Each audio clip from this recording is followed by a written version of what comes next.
Welcome back to Top of the Key.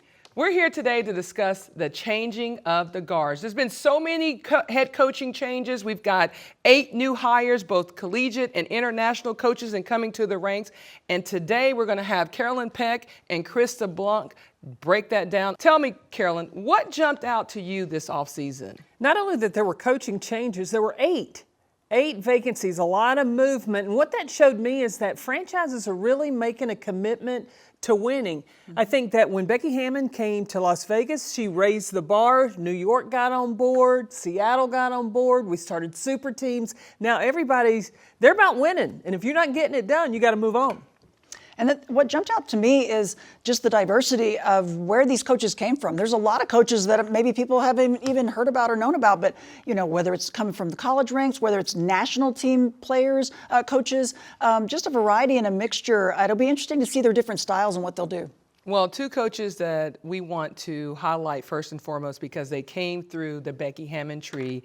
Carolyn, let's talk about Natalie Nakasi, the new head coach for the Golden State Valkyries, and Tyler Marsh, who's the new head coach for the Chicago Sky. I'm going to tell y'all, I cannot wait to see the Valkyries, the Chicago Sky, and the Las Vegas Aces play because they're probably going to mirror each other. I can only imagine that Natalie Nakasi and Tyler Marsh are going to run the things that Becky Hammon runs because they work. I mean, how many times did Becky say last year, everybody's running my stuff and they're running it better than us? Well, who better that knows it than the coaches that were on our own staff? And they both came from the NBA, from G League play. Becky has that experience as well. That's a style that a lot of organizations said, we want to play like they're playing. I think it says a lot about the Las Vegas organization and the hire of Becky Hammon. Now, when we talk about Stephanie White, she's not new to the W. Obviously, she was at Connecticut, and now she's back to Indy. Krista, how important is it for this Indiana team to own her identity, to make sure that her system is the system that they're going to execute? I think Stephanie White's making that very clear. And I think that she gets such a respect from the players and players from Connecticut coming with her, the addition with DeWanna Bonner. Coming with her and wanting to play her style and her way, being from Indiana, playing there, it couldn't be a more perfect fit. Look, I coached Stephanie and I worked with her as a coach. And she is like a chef in the kitchen when it comes to maneuvering an offense or defense. Like, she just has a pro basketball mind. And I think that's one of the things. We've seen Caitlin Clark talk about how much respect she has for Stephanie White. She is going to demand that you share the basketball. And you're going to see Stephanie White do a lot of this on the sideline because she likes her team to play with pace. It starts on the defensive end to do that. And that's what she's demanding from the Fever right now. Now let's switch gears to the coaches who came from the collegiate ranks.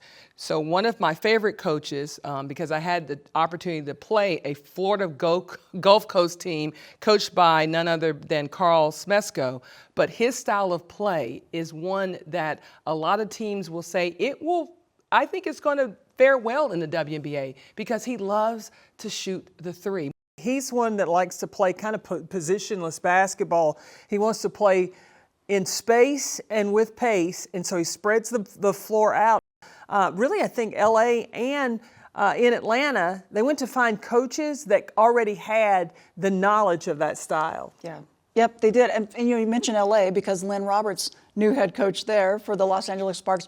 Analytics, loves the numbers, says, hey, higher percentage shot, more score, let's go that route. And she definitely, even while at Utah, would go watch the NBA coaches, would go watch the Euro style play. She wanted to learn their systems, and you'll see that. And the Washington Mystics, they also have a new head coach. So let's talk about Sydney Johnson and what Sydney is going to bring to this Washington Mystics team. Well, Sydney's had some experience of coaching overseas, and he also was an assistant coach with the Chicago Sky.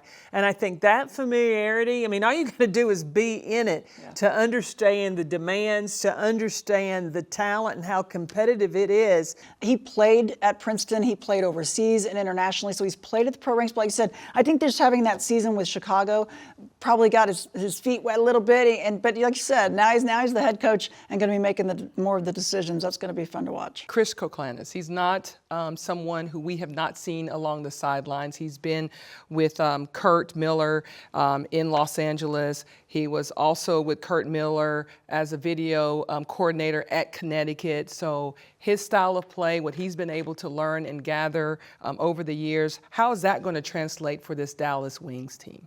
Well, I think one of the things that is a strength of Chris's is that he is a relationship builder. And chemistry is so important because you have a short training camp, and also he loves to teach. And so implementing his system, if you've had that teaching experience, it helps teams come together. And look, for his history with Kurt Miller, he knows what his GM is expecting. And he knows how Kurt put things together, so he can draw from that as he puts together this Dallas Wings organization. Yeah, he's going to have a little learning to do at the beginning being the head coach now. He's always been on the assistant side or in other roles, but I do think that he understands this league, having been in this league for so long, whatever that role was, whether he was an assistant or video coordinator. But he's very zen, he's very chill, he's very, very much about mental health, and he cares about that team. I think they have a lot of respect for him. And then with this Connecticut team, we're probably going to see a little bit of that international flair because we've got Rashid Mezion as the new head coach, who also won the French League in 2024. What impact is he going to have for this Connecticut team? You know, I've got a lot of questions. I'm not totally and completely certain what he's going to bring because he has a completely different team. Stephanie White leaving and a lot of players shifted in and out. So it will be really interesting to see what he brings, but obviously they saw something that they really liked. Anytime you're playing or having a coach from the international experience, the way he is with the French club teams and with national team experience, they bring just a wealth of knowledge that's hard to even probably emulate here in the States, maybe coming out of the college ranks. So it's going to be interesting to see what his style will be. I mean, there's a wealth of talent all over the world, and the WNBA is the best league in the world. So will he attract more European players to come over? Well said. You know, there's a lot of big moves. There's a lot of big names. Obviously, this is a big season ahead. We're looking forward to this new chapter. Carol and Krista, we can't say enough how much we thank you for your insight. And that's a wrap for Top of the Key.